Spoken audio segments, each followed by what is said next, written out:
Thank you for joining us on another episode of Latter-Gay Stories podcast. I'm your host, Kyle Ashworth, and as always, another great episode we have prepared for you today. The Latter-Gay Stories podcast is your opportunity to better understand the intersection of sexuality and reality, where it meets at LGBTQ Avenue and LDS Street. If you're catching this podcast episode on the video version through one of our players like Facebook, on Facebook Live, or catching it as we're broadcasting, or on YouTube on our YouTube channel, we invite you to place a comment below and ask a question throughout the episode, and that'll give you an opportunity to get a response directly from myself or the guest or the community.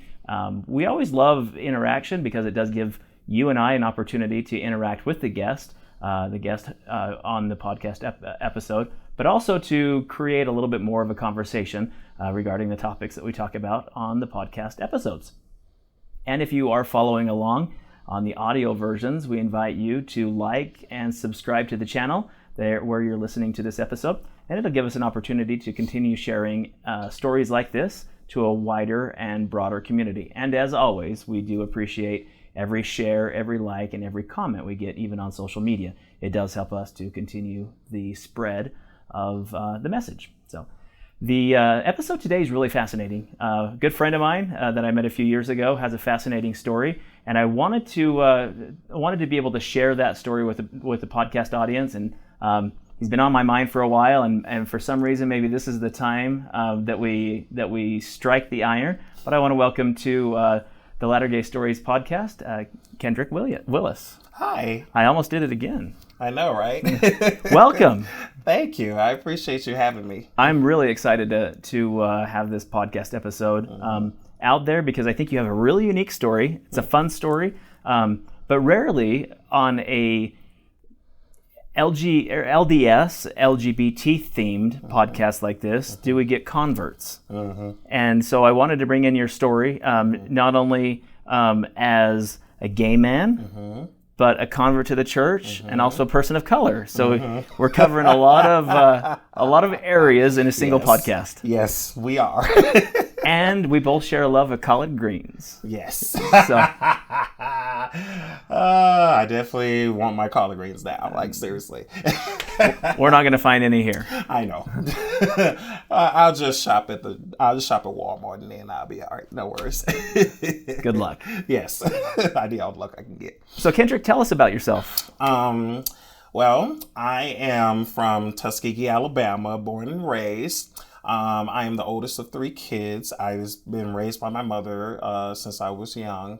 My dad is still alive. I just haven't talked to him in over 15 years.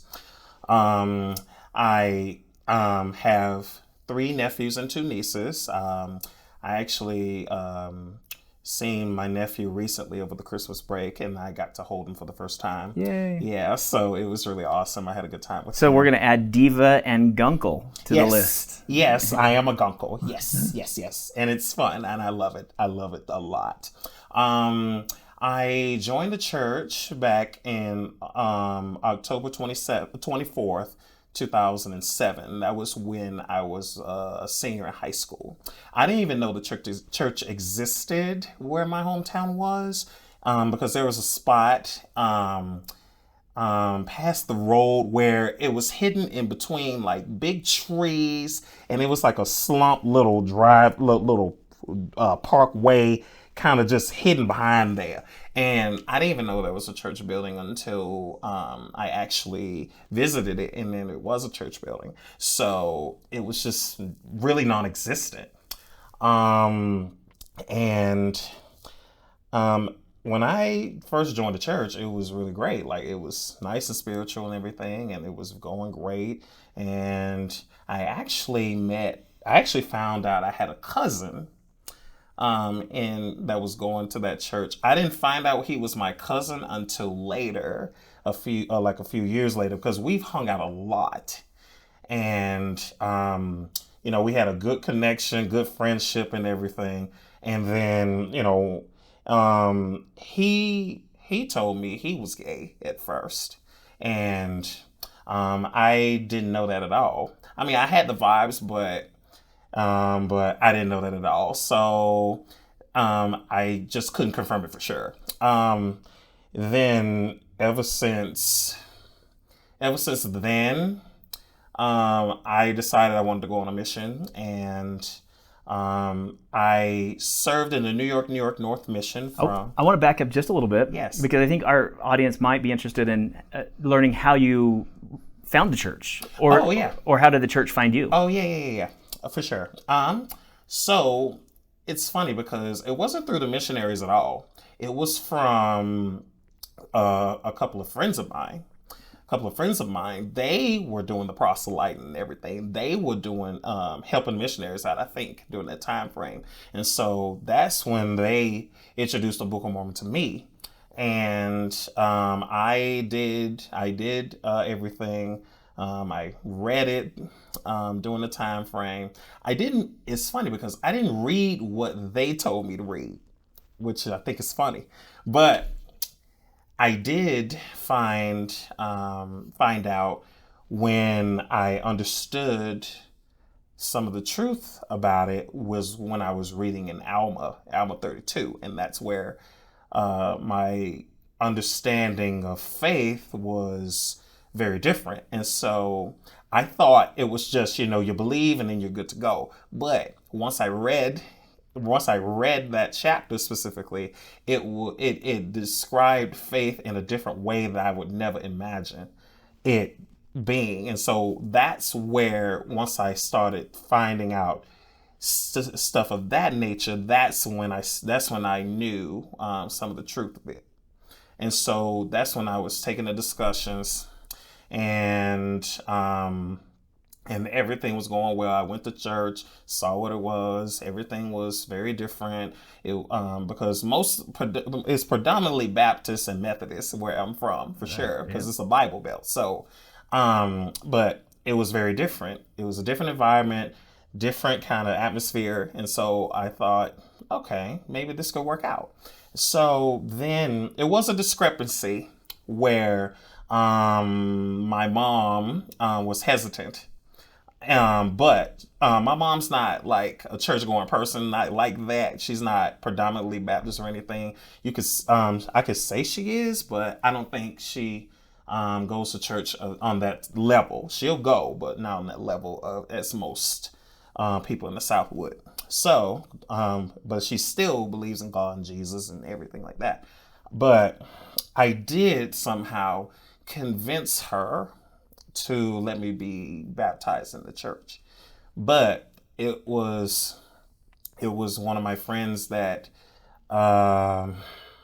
encouraged me to have faith.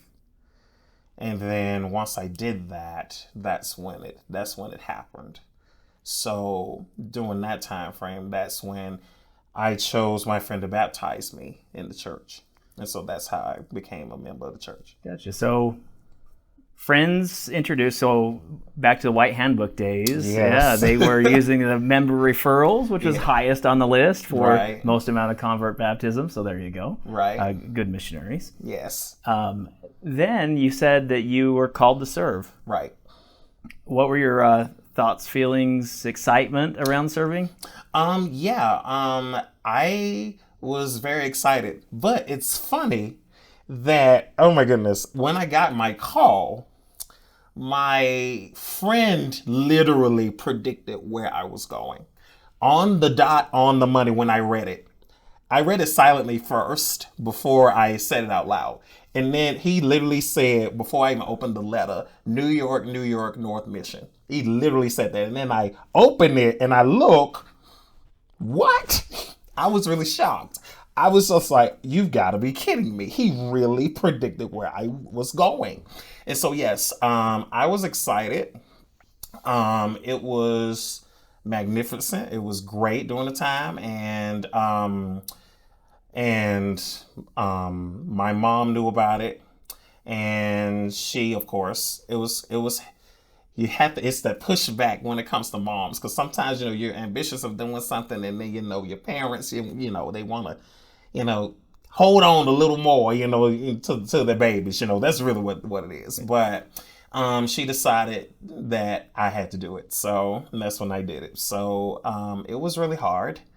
For sure, leaving my mom because she was the only parent that has been there for me, and so. But other than that, it was a great thing. And you were the only boy. Yes, I was the only boy and the oldest boy. So Yeah, so you were her everything. I know. I will say this, she's not the lovey-dovey type of mom, but she loves on you. But it's like, okay, I love you, but I'm gonna let you go ahead and do what you got to do. That's really how my mom loves. Really, she's not gonna she's gonna get on me, but she's not gonna straddle me at the same time. That's how that love is. So you get into the mission field. This is probably the point where you start feeling that I'm a little different. You left a household of all girls. Right. And now you're in a mission surrounded by men. Right. Let's talk about that. Oh my goodness. Okay, so when I first get into the mission field, it was snowing, of course, because I left in January. I got to the MTC in January. Middle of January, and I left the MTC at the beginning of February, and so that's when I went to New York, and it was snowing, like I was saying, and when I first got to my mission department, cars got grounded. So they let you know like when cars are grounded and stuff like that when it comes to the weather.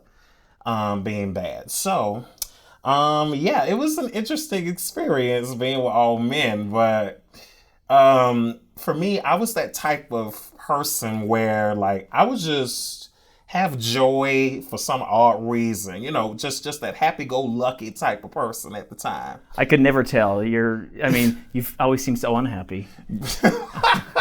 Well, I guess it depends on what the setting is, but when it came to that, it was very different. Like I was focused, ready to go. I didn't know anything, so I was just there. So, the interactions were great and everything, but that's when I started to realize, like, oh my goodness, like I'm really attracted to guys. Like that's where the attractions became really strong. And so it was really tough for me. Like it's like no matter what, if I touch him, like just like a pat on the shoulder, be like, hey, how you doing? Stuff like that. Just innocent touching.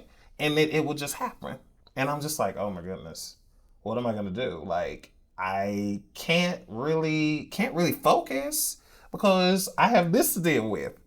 It was really hard for me to focus on serving people and try to be there for someone else while I had this going on with even if the guys were cute or not, it didn't matter. It still happened.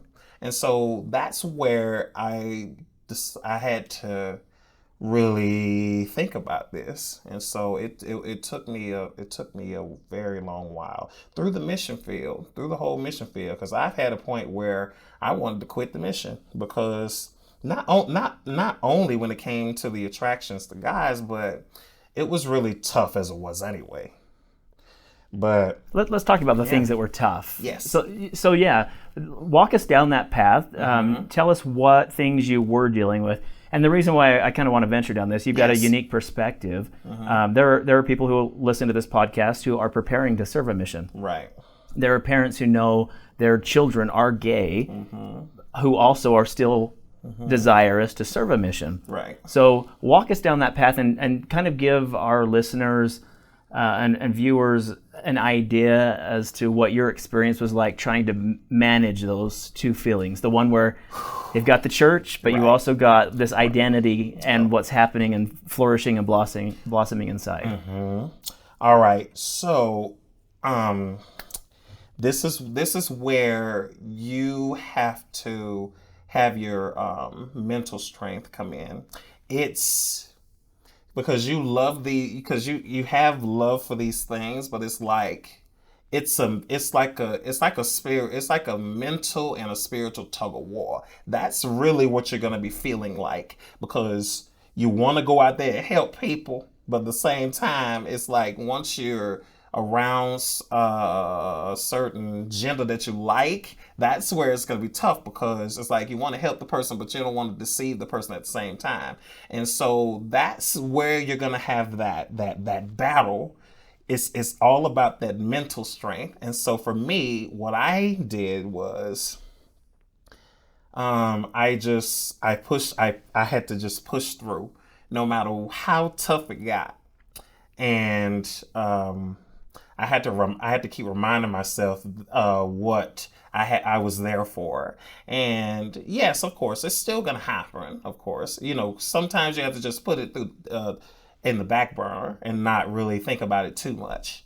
And so as long as you distract your thoughts on something else that's worthwhile, it'll help you get through it. And so what I had to do was think of other things instead of trying to go down the path where I have to, jump at a man or jump at a guy. So Sure. That's really what that was about. I was speaking to a few college age students who were discussing this concept of deal making with God, where they said, I am who I am. Right. And I think maybe serving a mission would give me an opportunity to serve, jump in, give it everything, return honorably. And in exchange, God might take this from me and make me less gay because of my service. How do you respond to that type of idea? Good question. I had that same thought. I had that same thing. I'm thinking, okay, because this was before I even got into the mission field. I'm thinking, okay, maybe I can just get rid of this, not think about anything of that type of sort. Oh no, just forget it. It's not gonna go away. Okay, like the attraction. If you're attracted to somebody, if you love on somebody, that's not gonna go away, despite what you do in life, whether it's good, bad, or whatever it is. It's not gonna go away. It's not gonna make you less gay than where you are. Like, it's being gay, that doesn't have any levels to it. It's not a video game. That's not gonna happen. This is who you are. You have to just understand how to balance that within your life. That's what I had to learn. I had to do the same thing because I thought it was going to take it away from myself. No, it's not going to happen. No. Did you come out to anybody on your mission? No, I did not. I did not come out to anyone on my mission. I came out after my mission. That was a few years after that. So before we jump into the coming out story, did you teach anybody on your mission that was somewhere on the LGBTQ spectrum? No, I have not. And that is kind of a shocker because I'm in New York City. That's where some of the LGBT is located. But no, I have not taught anyone that has been in the LGBT spectrum. No, I haven't. So you end up coming home to Alabama, right? Off the airplane from the mission. Right. All these new feelings stirring inside. They obviously didn't go away after faithful service. No. You did mention at some point you had considered going home, leaving your mission early as you were going through those personal and mental struggles. Right. You get off the airplane. You say to yourself, "I'm still gay." Where do you move forward, or how do you move? So for me, I was very proud of myself for sticking with it and finishing, because I did have that back in my mind where, if you finish early, I'm going to get judged, and so that was another motivator of why I wanted to finish as well. But when I got home, it was a good feeling because I was ready to go. I was tired. I was done. I was ready to go. But my attractions were still there, of course. What I wanted to do was I wanted to go to school, and that was one thing that was on my mind before I even left for my mission, because I wanted to make my mom proud too, because that's really what she wanted me to do. Mm-hmm. And what better school than BYU Idaho, right? A spiritual school, that's gonna just help me out with my problems. I had that mentality again. It came back to me again, where I thought, oh, it's gonna help my problems again. I fell for the bait again. And so I did enroll there. And I immediately, a couple of days later, I got accepted. I did everything I had to do, turned my AC scores in, transcript, did all of those things. And I got enrolled, got accepted. My first day of college was going to be in September of 2012. And so I had to get a job. So I got a job at McDonald's for a few months from May until September. And so then that's where I'm thinking, okay, good school. I get up in Idaho. Good school. Didn't know anything, of course. Just blind eye. But that's where I started noticing some things about, it wasn't really mostly when it came to my attractions, honestly. It was more of the culture. That's what I noticed the most when it came to the culture. And then I had to take a backpedal. I said, why did I do that? You're talking about the LDS culture. Correct. Yes. What was the rub there? What were you noticing? So what I was noticing was that, mostly members, of course. Yes. It was how they approached life. That's really what it was for me that threw me over a loop. It was a lot of the same perspectives. It was a lot of the maturity level was down, and how people would say and do rote things, meaning like it was like a rehearsed type of thing. It was like a 20 questions type of deal, and so that's what rubbed me the wrong way. Robots. Right. Yeah, that's what I get out of that. Yes. That's really what it was. So you get to the point where you're ready to come out. Mm-hmm. Was it just the cultural dichotomy of Mormonism? You were tired of being on a campus of robots and you said, I've got to be different? Or let's talk about your coming out experience. Good. Okay. So it wasn't because of the culture that drove me to come out. It was my determining factor was it kept eating away at me, and I was just like, I'm done. I'm sick and tired of it. You know what? I've searched.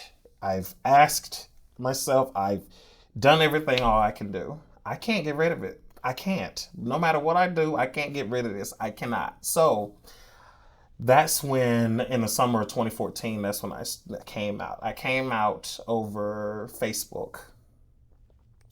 And it was interesting. I surprisingly got a lot of support on Facebook.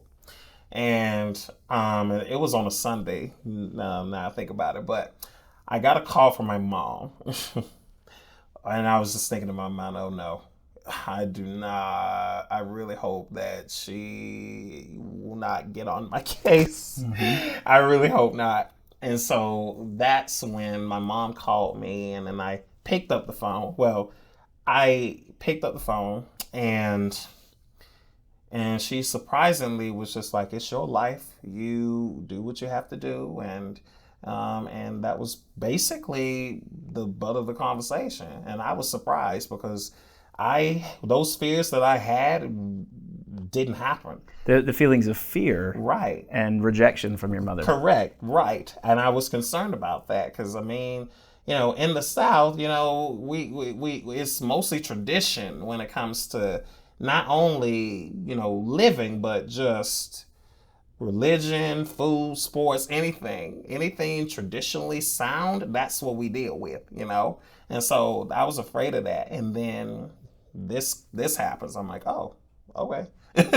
But then that's when I felt relief.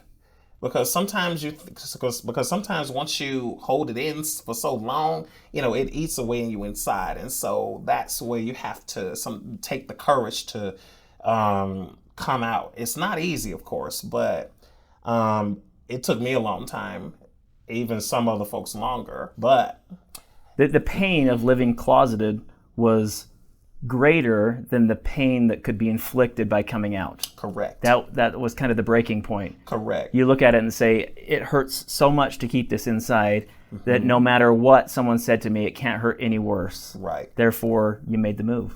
Correct. Yes. And it wasn't only just that. Just hearing a lot of negativity towards it as well. That was another thing that drove me to come out too, because I've seen it, I've seen it, I've read it, heard it, everything, and I'm like, why is this a bad thing? I just really didn't understand it, and so that's another driving force of why I came out. So your mother took it okay? Yeah. What about your sisters? My sisters, well. I really haven't talked to them much about it, honestly. I just don't think they are used to me in this setting yet. Mm-hmm. That's really what it is, because they really haven't seen my personality based off of me being gay and everything. Like, when it comes to our family dynamic, it's just a chill dynamic. Like, if we got something going on together, we just spend time together. It really never comes up. And unless if I talk about it, it never comes up anywhere else. Which actually isn't the worst strategy. No, it's not something you have to focus on. It's not. Yeah, I think they're not used to it fully. I think that's what it is, honestly. So you are in Rexburg, Idaho, yes. Attending school at BYU, Idaho, yes. As an openly gay man. Yes. Let's talk about that journey, because that in itself is a journey. Yeah, that is a journey. All right. Well, it's more downs and ups, I will say. So I've looked for resources, of course, when it comes to being gay and stuff. Of course, I have to do that. I did find a group of friends, a couple that had this organization for USGA, Understanding Same Gender Attraction, that stuff. And so I joined that group for a couple of years. I mean, it was nice. I learned a lot based on the community, because since I came out, I have to learn about the community. Sure. So I learned a lot of things. And mostly for me, what I got out of it at the time was, we were united together, and we were sticking up for one another. And so that was where I started to feel a little more love there. And of course, students leave, students graduate, and so leadership changes and all that and everything. But I stopped going there. Because, of course, when it comes to divas, honey, it was their drama. I didn't want to be a part of none of that, so you're okay creating your own drama and being your own diva, but no other divas. No. I don't have time for other people's drama and them gonna lump me into the drama. So I was like, no. That's when I stopped going. But I did appreciate what I learned from there. The turning point for me in my journey was when I came to Pride for the first time in 2017. Salt Lake City Pride? Salt Lake City Pride, yes. That was my first one. Because I kept missing them during that time frame because I had to work. And I'm like, because, they would have Pride in Idaho Falls, they would have it in Pocatello and Boise. But I couldn't make it because I had to work. So I finally attend one, and it was really amazing. And I understood a lot more about myself because I had those questions where, do I have to fit the stereotype? Do I have to be like this when it comes to me being gay? All of that type of stuff. I was concerned about that too. Because I've been around my friends, and they would talk about movies, they would talk about drag, they would talk about pop culture, all that type of stuff. And I'm just like, do I really have to know this? In my mind, I'm not a movie goer. Like, I go at a month after it's gone. Like, I don't go to movies. I don't think about that. And the only thing I think about is sports, getting my money. Let me see. Getting ready and go in the morning. Like, I don't think about all of that. I just think about regular routine stuff. So, but coming to Salt Lake Pride changed my mind. It changed my perspective on how I can balance myself being gay and still having my same masculinity. So that's where I was just like, okay, I can still be who I am. This is just going to be a part of me. And so that was kind of the ups of my journey, but the downside of my journey is it still lacks the support, honestly. And what I mean by support, I mean it's not the support that you really that you yearn for. For example, it's more religious support. Let's just say that, versus the real love, the unconditional type of atmosphere that I would rather have. That's what's missing. And I do have some friends that are really nice, but I feel like when it comes to my journey specifically, the unconditional love is what I'm missing. That's the downside of being in Rexburg. And I want to explore that a little bit. Do you think that's attributed to the Mormon culture, the LDS culture, the fact that it is very predominantly LDS and there's not that widespread exposure to this topic? Yes, exactly. Or do you think it's the doctrine and policy side of the church that just says, avoid the appearance of evil and you appear to be evil? What you're doing is against a policy or against a doctrine. How do we navigate that road?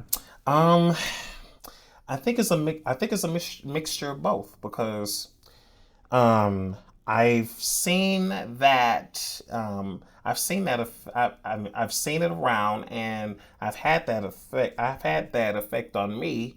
I've had experiences where I would get turned into the honor code office because of me being gay anyway.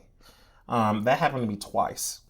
Back in 2014, I had an incident, and in 2018 or 2019,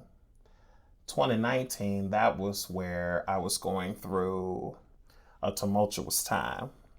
I had suicidal thoughts at that time frame, and it wasn't because of me being gay or anything. It had something to do with sports. So my friend was coming over to calm me down and everything, kind of get my mind right, because he's been very supportive. He's been very supportive ally that I have. So then all of a sudden, next morning, I get a call from the honor code office. I'm like, what? For what? I didn't do anything. I mean, curfew, I understood, but I'm like, what else? And then that's when my roommate turned me in, thinking I was in cahoots with my friend, which I'm like, he's straighter than a pencil. Come on, really? Like, he literally didn't ask me what was going on. He didn't really question me what was happening. Nothing. I couldn't even speak a word because I was really going through it. But that's the example that I'm talking about, is that, it's that lack of empathy. That's really what it is, honestly. And I get that when it comes to policy, like, I understand we have to follow policy and stuff like that, but it's like, come on, where's the empathy here? Like, stop using policy to try to dictate your arguments. It's like, my biggest thing is that don't use revelation as your argument. I hear that a lot. I hear that a ton. And I'm just like, revelation is not really it. You got to get to the point here. Like, okay, God did this, God did that. Yes, I got that. Next. Can we change? Can you say something else? That's where that road hits. It's that they use revelation to try to prove a point. And for me, I'm not having it. You forget the human element exactly in all of this. Correct. Yeah, that's lost. That's lost. Exactly. And that's where I came to the point where I'm like, I cannot be a part of a mold where there's no differentiation, there's no growth outside of the sources that we have, and there's no unconditional love spread. I can't be a part of that. Recently, the church made updates to the handbook. We've also been involved in honor code changes back and forth. Yes. If you were the administrator of the honor code office, what would you do to help embetter this topic? Oh my goodness. If that was me, oh man, that's a good question. Thinking of that scenario, because I did do a little research looking at the affirmation pages and stuff like that and what was going on, and hearing about some people have said, like, firsthand, they went to the office. Like, if I was the administrator, me not being a part of the LGBT spectrum, I would have told them straightforward instead of trying to lead them in a wishy-washy path.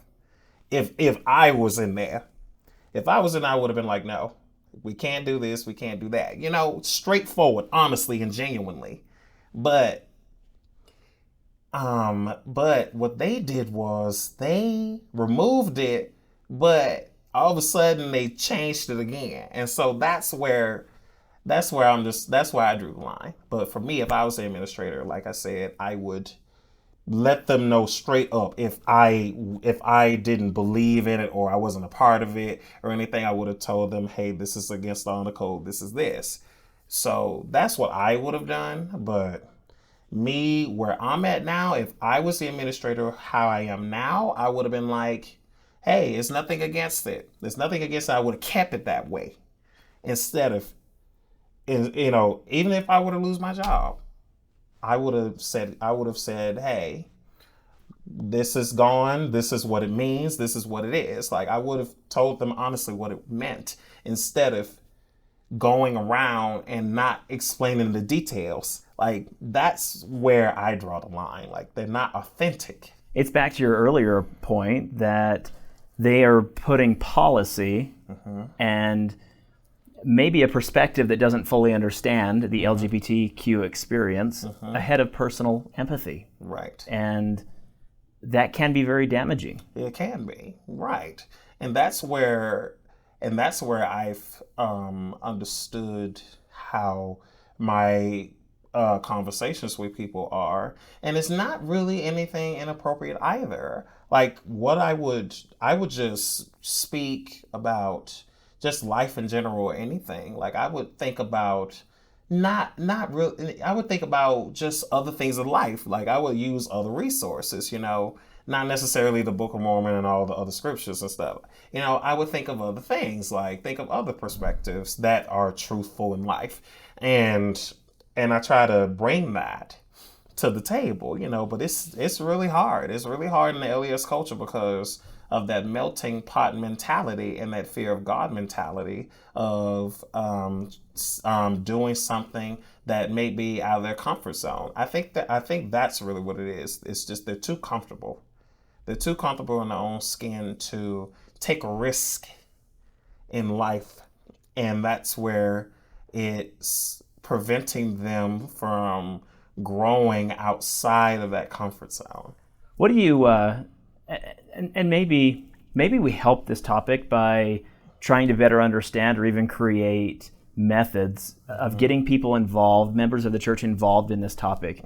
I think for a lot of people, especially listeners of this podcast, the LGBT topic meant nothing for the overwhelming majority until someone in their family came out. Right. Or until they become personally involved Right. with someone who identified on the spectrum. Right. How do we reach those people who have yet to find out that they have a family member that identifies as LGBTQ?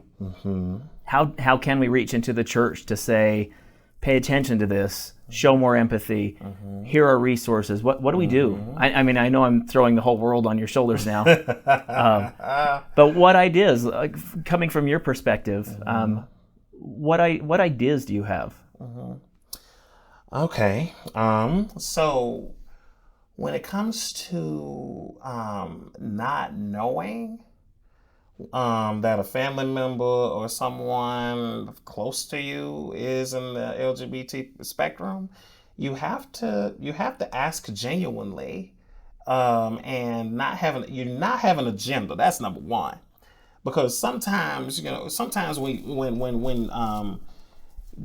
you talk about this, when you talk about this with people, they ask those burning questions about the religion-based questions. Will you have a family? Will you do this and stuff like that? Don't have an agenda. That's one idea, because you're thinking that that specific person is a project or an outcast, versus you trying to grow with them and see what you can do to be more supporting and more loving. That's what I would ask genuine questions based on their experience, and learn how they were embarked in their journey. That's number one. Another thing we could do is it's not just listening to us. You have to show us. That's another thing, because I'm all about action. You can speak to me all you want to about your hobbies, your love life, all of that type of stuff. It doesn't matter to me. Action shows me who you are.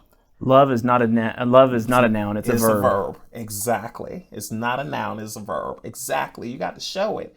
I preach that so many times to these students up here, even at church, even in regular conversations. I say that all the time. You have to show me.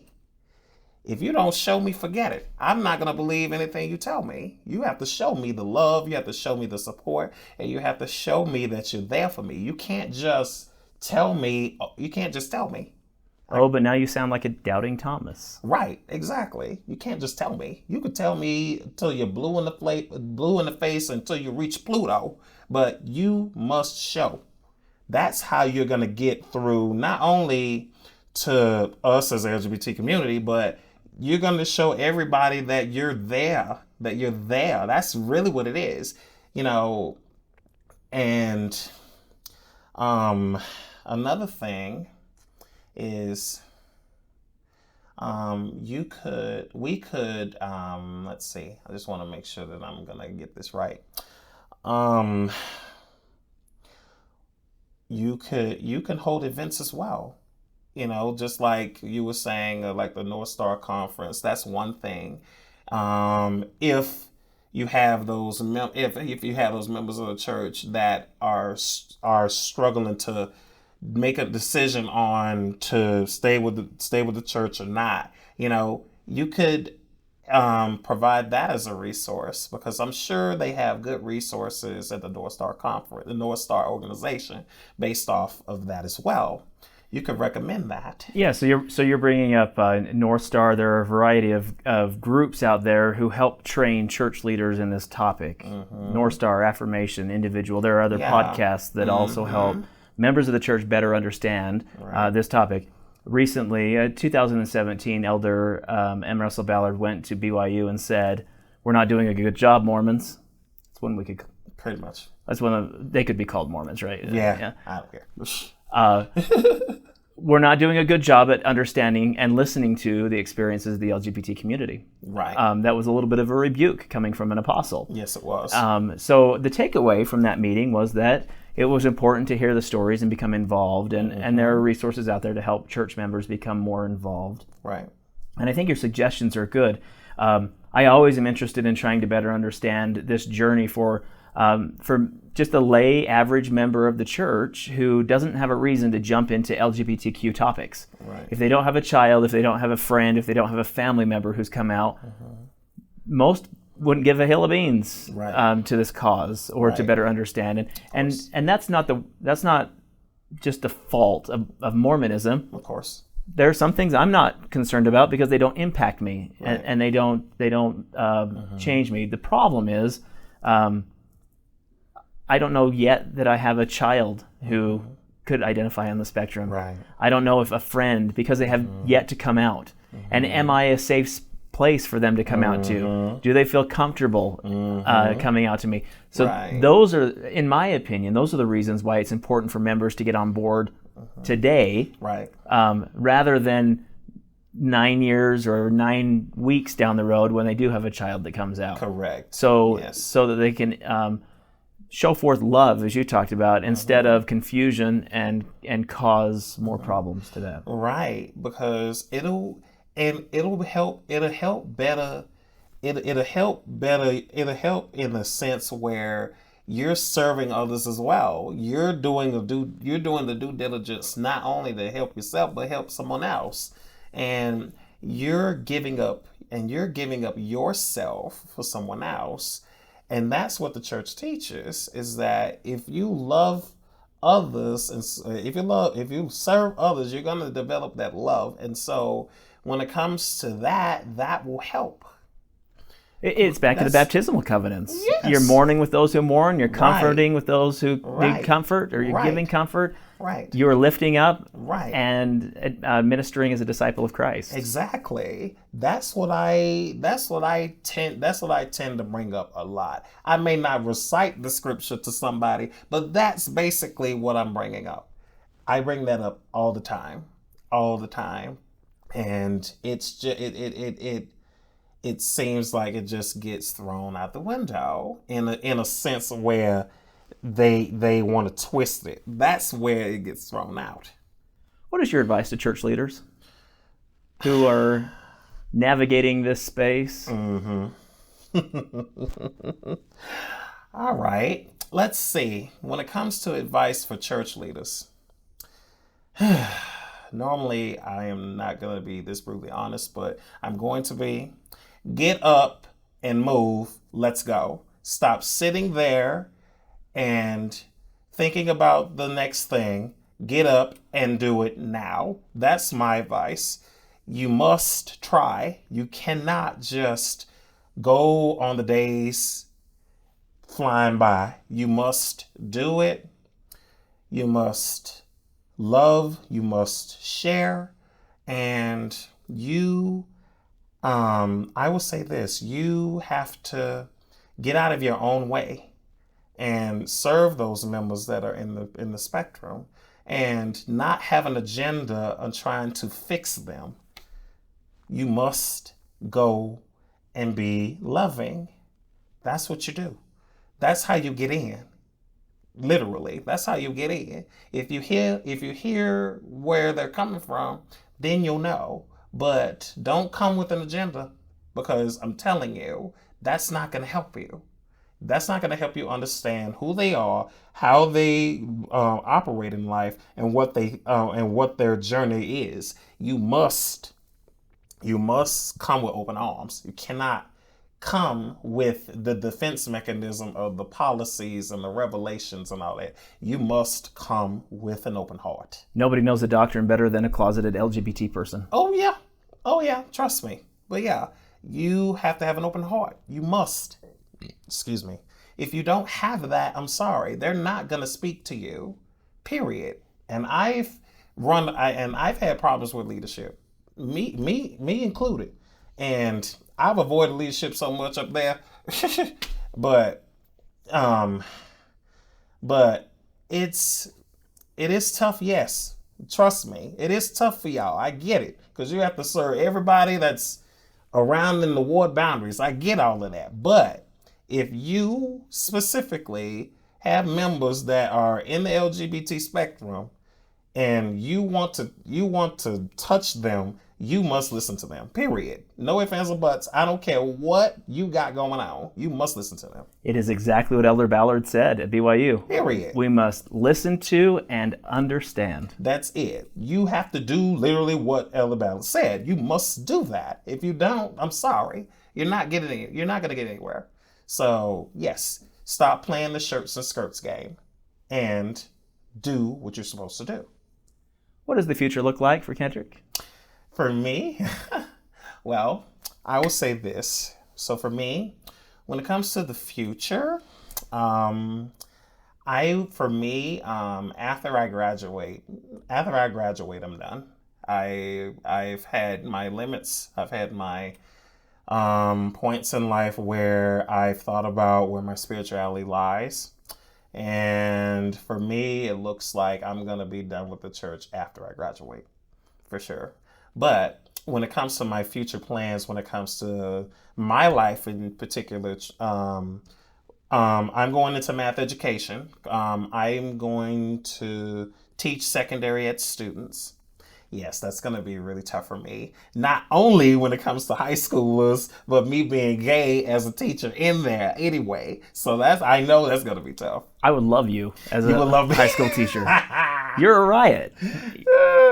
But yeah, I mean, I'm just who I am. I'll say that. And I guess me being gay enhanced it, I guess. I think that's really what happened. With an extra ounce of diva. With an extra ounce of diva in there, yes. Yeah. But that's where my future plans are. I am also going to continue to tutor independently for Varsity Tutors. I'm still working for them. I've been working for them for a year and a half.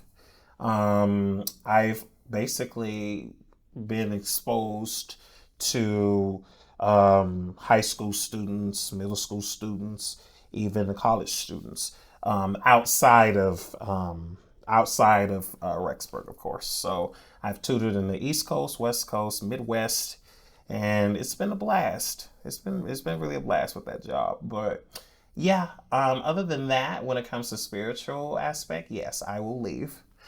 I've been a part of the church for almost 13 years, and it's been a wild ride, but it's time. It's time for me to go. It's time for me to go think about other things in life, because I'm still going to be that spiritual person for sure, because I would never deny God. I would never deny God, because I've had some great, amazing experiences when it comes to my spiritual life. And I would never deny Jesus, of course, because, he gave up himself for me. Hello. But yeah, when it comes to the church itself, it's time. It's time for me to hit the road, Jack. As we wrap up the last part of the podcast, what is your advice to the closeted listener who is listening to your message, and maybe even something we haven't touched much on in this episode, but even a person of color in your same situation? Yeah. What is your advice to that person who listens? Okay. So when it comes to a closeted person, I would say never give up. You're worthy of anything that you set your mind to. Always develop the courage. Don't do it right away. I'll say don't do it right away, because you may not get the chance of learning about yourself during that time frame. So I would say just keep going, keep pushing through, and keep learning about yourself. Because for me, I had to do it for 5 years in the mission field. That was really hard for me. So you just have to keep learning about yourself and who you are. And once the time comes, the time will come. And when it comes to a person of color, yes, it is hard for us in the Black community, for sure, when it comes to being gay and with that bloodline, because of the upbringing, tradition and things of that nature. And so I would say if you're a Black out there, I would say the same thing. Keep getting to know who you are, and know your strengths, weaknesses, attributes, gifts, whatever comes in life. You learn about that. And then once it develops enough, and then once you have that courage to do so, then you can go ahead and come out. But right now, I would definitely say just take your time. It doesn't have to come as easy, because for me, I used to be that person where I'd be like, it's easy, just do it. But no, I would say just take your time, relax, just find out who you are during that time frame. And once you do that, then it'll be easier for you to do so. Is there anything we haven't touched on? Anything you wanted to talk about? Well, let's see if I can think of anything. But I think that was it. I mean, we touched on the basic points and some of the things that I would do and stuff, things of that nature. I think we touched on everything. I can't think of anything else that we should talk about. Pop culture and politics. Yes. Pop culture and politics. That's a whole nother podcast episode. I know, right? Thank you for giving us a few minutes of your time and sitting down and sharing your story. Oh, no problem. Anytime. It was you're a good friend and an old soul that I loved spending a few extra minutes with, because and we talked about so many serious things on this episode, and we didn't get to have a lot of fun like we do in normal life. I know, seriously. I wish I brought my fan here. Then it'd be a different story. then we would have a riot, of course. But yeah, I wanted to make sure we didn't over diva this whole thing. I know. That's why I didn't bring it. So that's keep your props at home. Yes. That's why I didn't want to do it. You know, I didn't want to outshine you. That's why I was just got to keep it professional. You know, despite my buddy being right there, I'm like, okay, I got to keep professional a little bit. So I'm a tarnished penny, so you'll always outshine me. Oh, come on. You're gonna have some shine. I mean, come on. You're doing a good thing. You're doing a great thing. So I mean, you're doing a great thing putting this out there for people that are willing to share their stories and give them their opportunity to share their journey and their continuous journey to everybody that's going to start one, or is still in one, or finish one. So you're putting that, you're broadcasting that out there, and that's what's great for me to see, because I've seen it. I'm like, oh, he's doing this. Oh, okay. But yeah, it was a great thing. It's a nice thing to get the word out there for folks that may struggle with doing this, or may want to understand how to even navigate. You know, it's a nice thing. It's a nice way to go, and I appreciate it. It's been a blast, and I appreciate you doing this for me and for those who have come before you, and for those in the future of even coming out, or potentially doing other things based on the spectrum. And I appreciate it. It's a nice thing you're doing. Well, I appreciate you giving us the vulnerable side of your story, because I think that is exactly what helps motivate and move people. Yes, definitely. No problem. Keindrick Willis. Yes. Thank you again. You're welcome. Anytime. And we'll chat, I'm sure, later. Yes, we will. Definitely. Maybe over a game of golf. Maybe. And you have to wear was it a flamingo hat that you won last time? Oh my gosh. I wasn't even going to bring this up, but I think that was the grand prize. That was I think I threw that thing away. No, you didn't. I did. Because I literally thought about it once. You were talking. I thought of you, and then I'm like, did I throw that thing away? I'm like, I think I threw it away because the thing didn't fit. It didn't fit me, so that's why I was like, why am I still using this? But I promise you, I'll probably get another one. I'll probably get another one that actually fit. But there you go. And it was $10 in there too. I think that's what it was as well, with a glitter bag. That's right. Yeah, I barely won that. That was really close. But I guess I got lucky. That's how you win golf games. I guess so. Keindrick, Willis, thanks again. You're welcome.